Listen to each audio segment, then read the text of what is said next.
From LinkedIn News, I'm Leah Smart, host of Everyday Better, an award-winning podcast dedicated to personal development. Join me every week for captivating stories and research to find more fulfillment in your work and personal life. Listen to Everyday Better on the LinkedIn Podcast Network, Apple Podcasts, or wherever you get your podcasts. From LinkedIn News, I'm Jessie Hempel, host of the Hello Monday podcast. Start your week with the Hello Monday podcast. We'll navigate career pivots. We'll learn where happiness fits in. Listen to Hello Monday with me, Jessie Hempel, on the LinkedIn Podcast Network or wherever you get your podcasts. Hello, my friend, and welcome to another episode of Negotiate Anything. Thanks for spending time with us today. It's listeners like you in 181 different countries that have made Negotiate Anything the most popular negotiation and conflict resolution podcast in the world. I'm your host, Kwame Christian. I'm a business lawyer, mediator, professor, and the director of the American Negotiation Institute. Before we get started, I have two quick questions for you. Is negotiation a critical part of what you do? Do you need to resolve conflict and persuade at work? If you answered yes to both of those questions, visit our website to learn more about our negotiation workshops. We've traveled the country working with professionals just like you, and we'd love to have the opportunity to work with you too. Check out the link in the description to learn more. Rebecca, thanks for joining us today. Thank you for having me, Kwame. Yeah, it's our pleasure. So how about you start off by telling us a little bit about yourself and what you do? So I work for an organization called ADR International.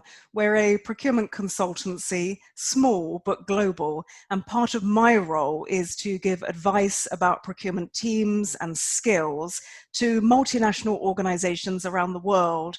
And one aspect of that is spending time with procurement people, coaching them to get ready for their commercial negotiations, which I love very much. Fascinating, a mixture of different types of organizations and suppliers, all with their own unique challenges. That's fantastic. Great. Yeah. And that just segues perfectly into why you're here, talking about international procurement negotiations. And so for the listeners out there, let's give you a brief outline of what we're going to talk about today. First, we're going to talk about why international procurement negotiation is an essential skill. Then we're going to talk about how the practices and behaviors differ for these specific kinds of negotiations.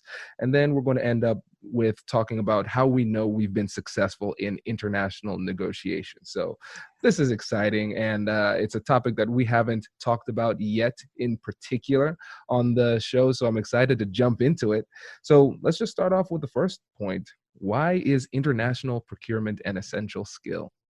It's a great question. And I think the international part speaks a lot about the times we live in. For any procurement person, whether you're buying services local to your office or hometown, or whether you're buying goods from another country, there is always an international element to it.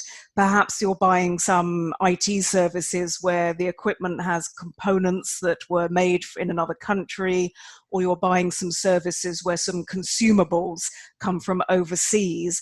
So whatever sort of category or commodity we're buying in, there's an international element, and the choices that we make as procurement people ricochet down the supply chain and affect many countries, often in the developing world. So there's a strong element of sustainability to the negotiations that we have, thinking carefully about how lives and communities are affected. But most importantly for the buyer, the nature of the negotiation is very different now. For most buyers who were either buying internationally or locally before, they felt as if they had perhaps the balance of power was on their side. They had choice, they had flexibility. And I think what most of us who've been with procurement have found over the last 10 plus years is that that has shifted very much, where the procurement person doesn't feel as if they have the power because organizations have merged, because we often make few long-term relationships when we have contractual discussions. And it may mean that when you step into a supplier negotiation, there's a tremendous amount of pressure that you must do the deal, that you have no backup at all. And suddenly I think that changes the dynamic. And when we're dealing with an international negotiation, then we often have things like language barriers, cultural differences, different perceptions, which shift a little bit. So that's really the context of international negotiation that I was hoping to talk a little bit more about today. That's really exciting because I think in the procurement world, a lot of times we focus on just getting deals done. What is the best deal that we could potentially get? We focus on the numbers and we focus on getting the highest quality product at the lowest price possible.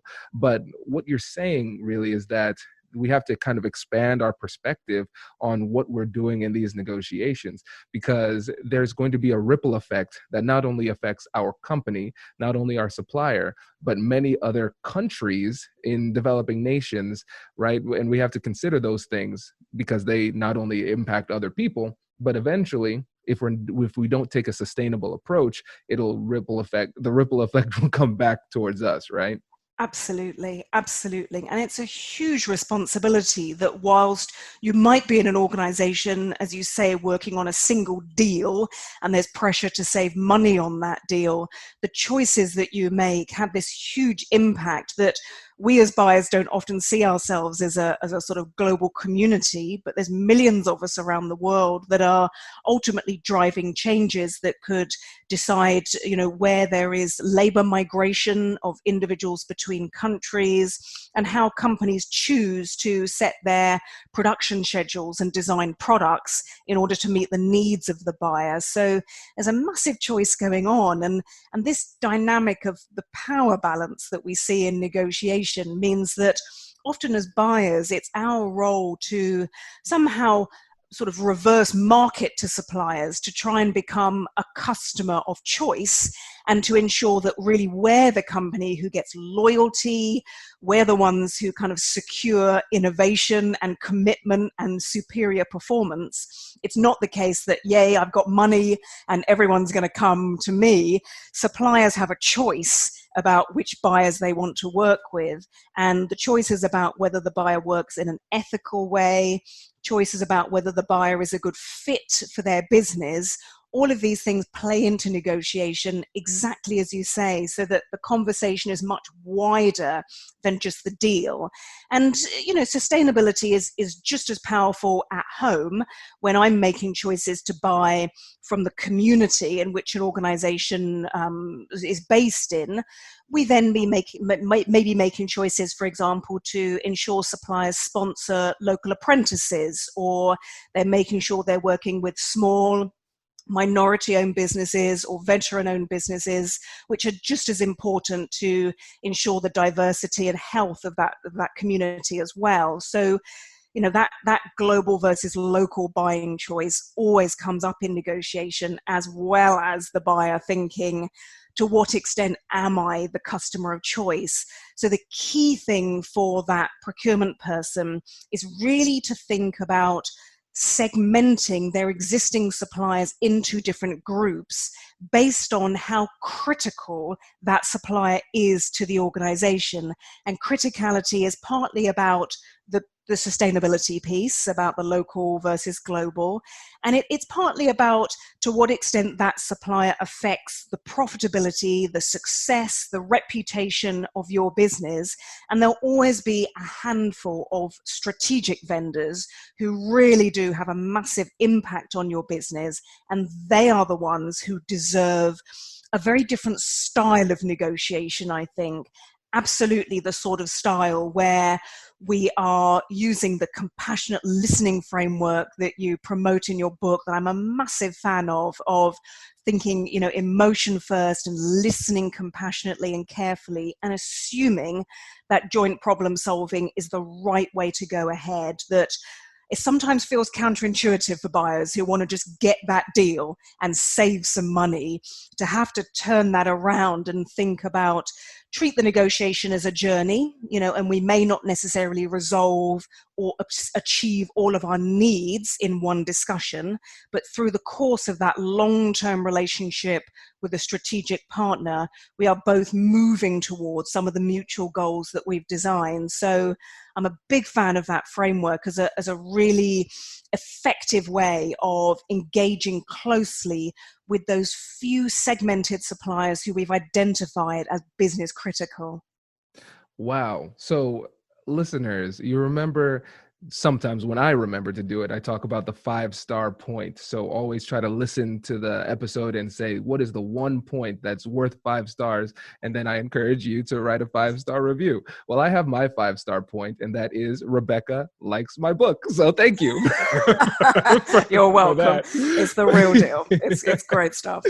I appreciate it. But this is really great. And I think now we have a better understanding of the impact of our footprint during these negotiations. And so let's say there's somebody out there listening to this and they say, wow, I never thought of myself as somebody with such responsibility. I remember the corporate responsibility and the fiduciary responsibility and the financial responsibility for my company, but I didn't think about the impact that it has internationally. And so let's say now I'm sold. I want to focus on sustainability and I want to focus on equity and I want to consider all of those things. However, the person who manages me is all about the bottom line. And so I'm bringing all of these different elements in, which allow me to be a lot more creative in the deal. But the person who tells me which deals to get and how to do it doesn't care about that. So How do I negotiate with that person to get them to see it this way? Does your company invest in professional development training? If you believe that your team would benefit from a negotiation workshop, all you need to do is go to our website, fill out the workshop request form, and then we'll set up a time to chat. These workshops are completely customizable and we've done them all around the country. Negotiation and conflict resolution skills are beneficial across all professions, but they're especially useful in procurement, purchasing, sales, sourcing, and contract management. Our calendar is filling up quickly and we even have some workshops scheduled for next year. If you think you might want one, I'd suggest reaching out soon so you don't miss out. Check out the link in the description to learn more. And now, back to the show. Brace the rudders! Brace the sails! Raise the sails! Captain, an unidentified ship is approaching. Over. Roger. Wait, is that an enterprise sales solution? Reach sales professionals, not professional sailors. With LinkedIn ads, you can target the right people by industry, job title, and more. We'll even give you a $100 credit on your next campaign. Get started today at linkedin.com/marketer. Terms and conditions apply. It's a great question, and you are quite right. Before we can think about negotiating with our third parties externally, we've got to negotiate with our internal colleagues and all the business stakeholders who influence the buy in so many ways, as you say, and sustainability is one element of that. And I think a great way to do it is to use the information that our suppliers are giving us.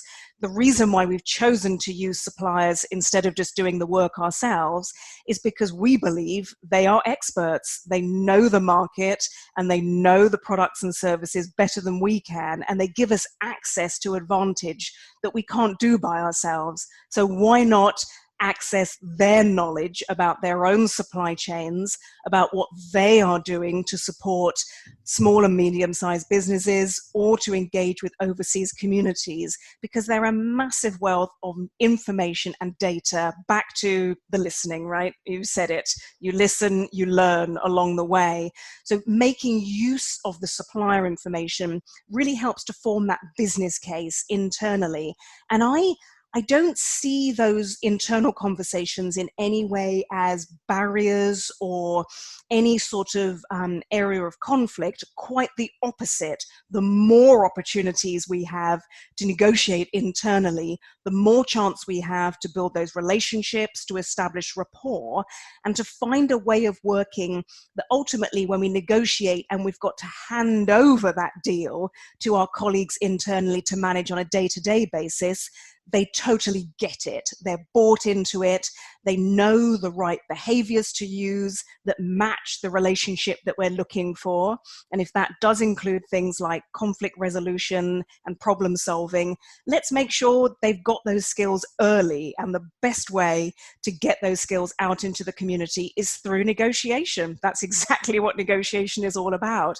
Even with our colleagues, same process of creativity and finding out needs and testing and questioning, and through those discussions ensuring that our colleagues know the facts about the choices that we're making and how that impacts the sustainability choice, but also that they're aware that we have to present a united front as an organization in negotiation. And we can't be having those discussions where you're nudging the person next to you saying, stop it, stop talking, don't say that.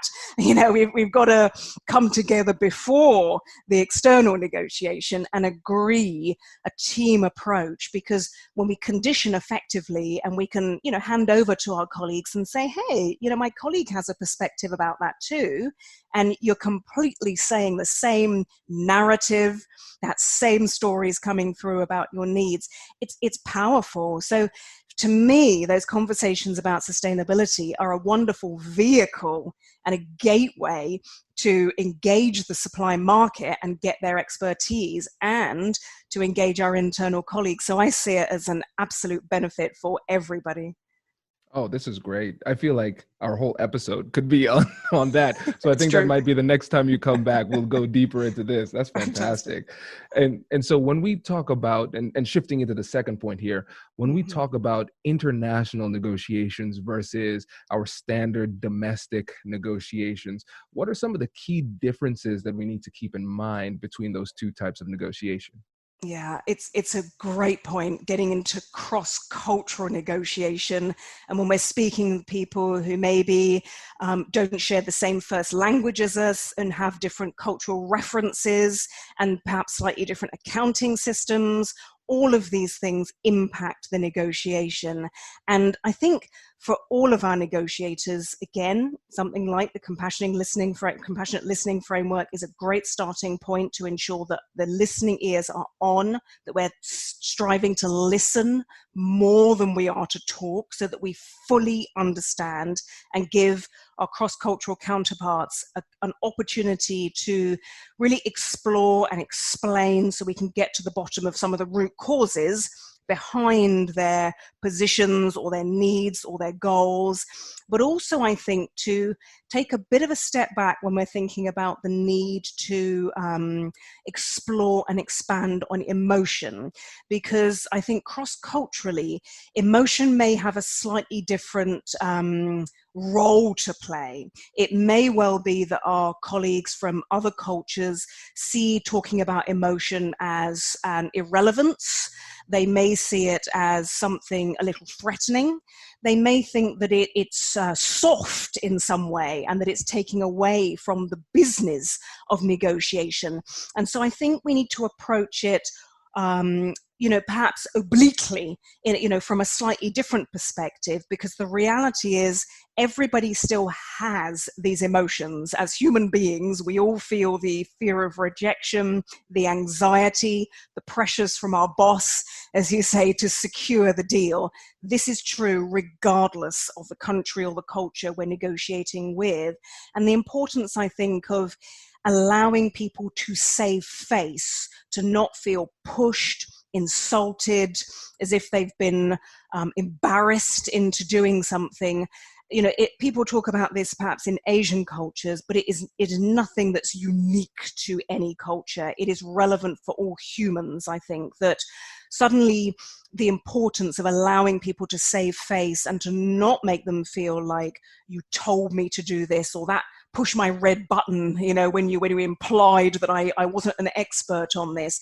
We need to be much more cautious, I think, on this topic, and really just have the courtesy to listen as broadly as we can before we get into that problem-solving mode. Realistically, from a practical perspective, I found international negotiations work better when you slow the pace. So if you need to chunk it into several smaller discussions of a shorter amount of time, do that. Don't kid yourself that you're going to lock yourself all together in an online call or in a room and you're going to get things done in one day. That is normally counterproductive. Allow yourself the breaks, the thinking time, the time to come back together with your colleagues internally and really reflect on what was being said and unsaid, and allow yourself to really think about not just what people have said their needs are, but what's behind that. What are the underlying motivations, and how can you help some of your colleagues to meet those needs? Because I think that shifts the dynamic so much in international negotiations. Instead of this sense of I'm trying to steal value from you and this money is mine and not yours, we can actually slowly move things to a more collaborative state of mind if we just pace things a little in a more measured way. Right. It sounds like the key then is going to be humility, and it's going to be curiosity, and it's going to be Yes. patience. And I think the more humility you bring to the conversation, the more you're willing to recognize the assumptions that I have aren't facts.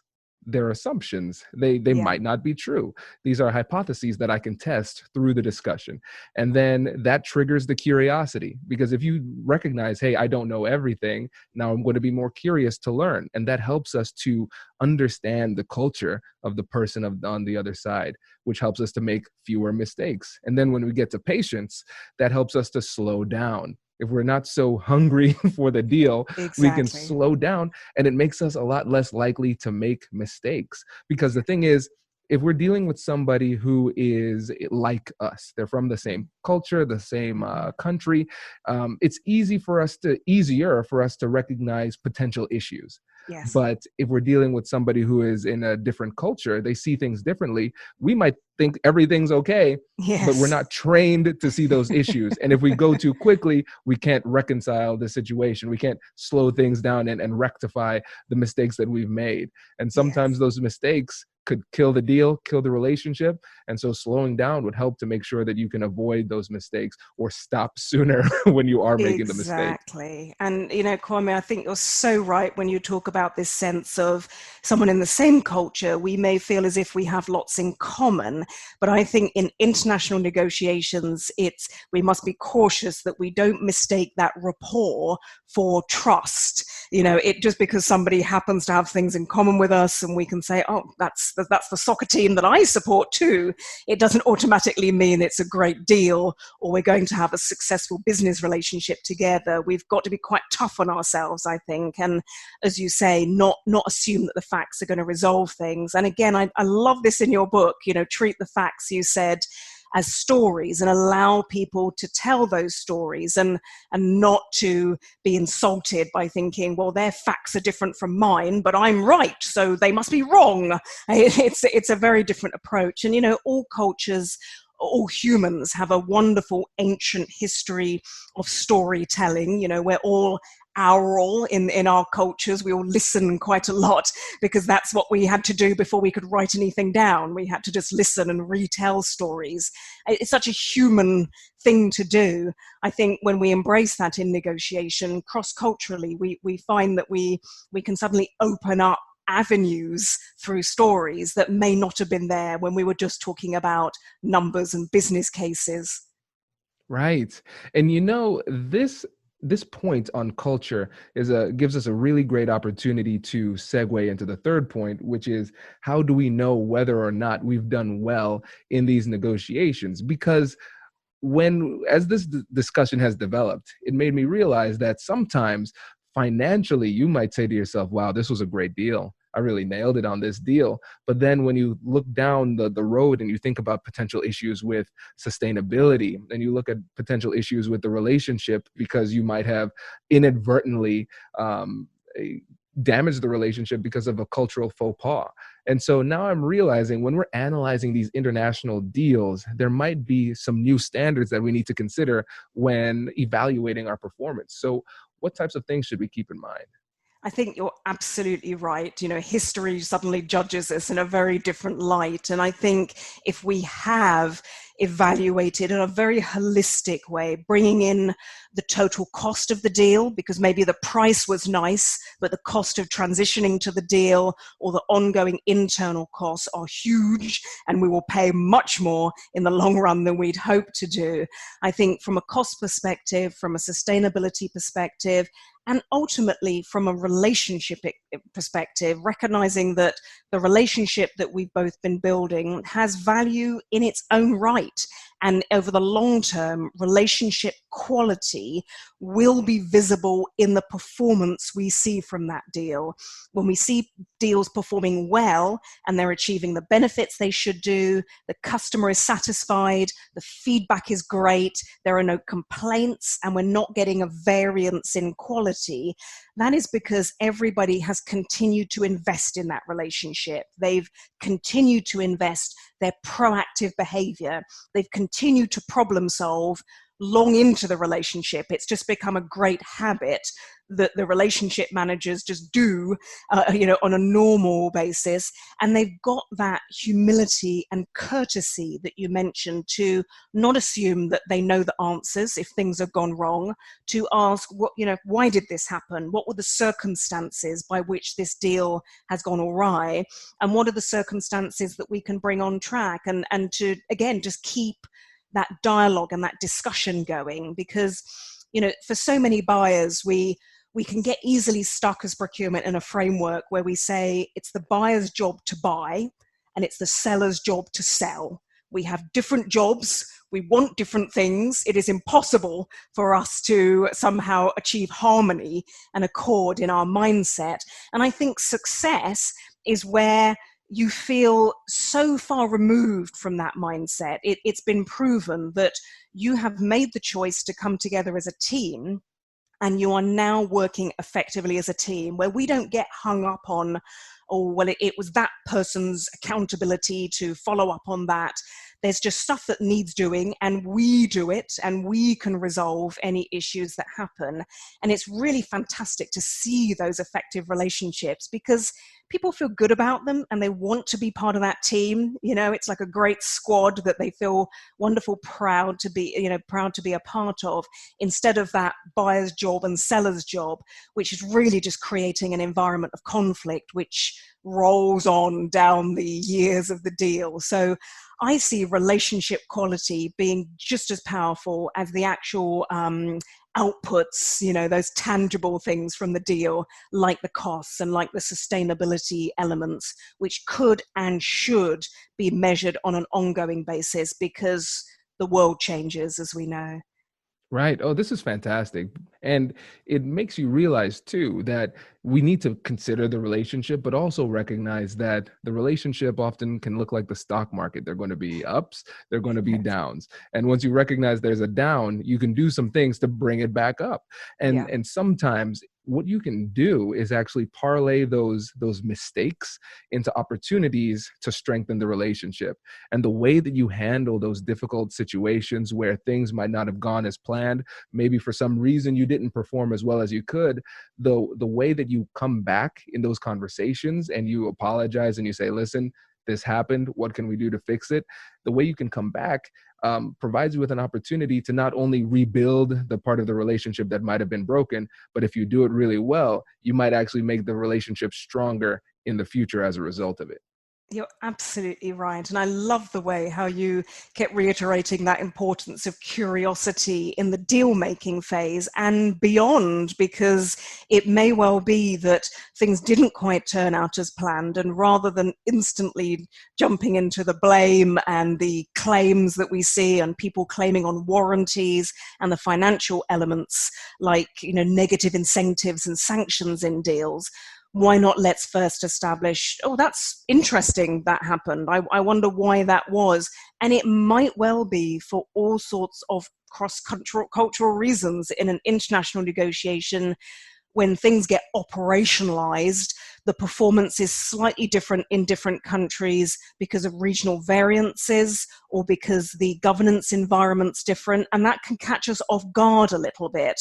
And rather than sort of jumping to say that was wrong, let's take that curiosity and understand what are the reasons for that, because that's going to completely affect the solution. So I love how the importance of listening and curiosity, again, those great habits that if we introduce that with our colleagues in those internal negotiations, we have confidence as procurement people that when the supplier managers are managing the relationship internationally, which is tough, you can't just go for a drive down the street and go speak to some of the suppliers who you're working with. You're going to be doing a lot of this remotely, but we've got the right framework in place to do that. We practiced it, and now all we're doing is just living those habits daily. Right. Oh, this is fantastic. Well, before you go, I want to give you an opportunity to remind the listeners about who you are, your company, and how they can get in touch with you. Thank you, Kwame. That's kind of you. So I'm Rebecca Howard. I'm Director of Learning at ADR International. And you can find us through our website, adr-international.com, or you can find me, Rebecca Howard, ADR, on LinkedIn. And Kwame, thanks for that opportunity. My pleasure. Thanks for joining us. We appreciate it. Thanks for having me. Congratulations! You've just joined an elite club. By listening to a full episode, you're now officially on the Negotiate Anything team. So welcome aboard. What most team members do is they subscribe to the podcast because that allows them to automatically get the latest episodes of the show. The best things in life lie on the other side of difficult conversations. Keep learning, keep practicing, and keep getting better. Your relationships will improve, your career will soar, and you'll have the confidence you need to get the most out of these crucial conversations. Again, thank you for joining the team. We're excited to have you, and I will see you in the next episode. I'll catch you later.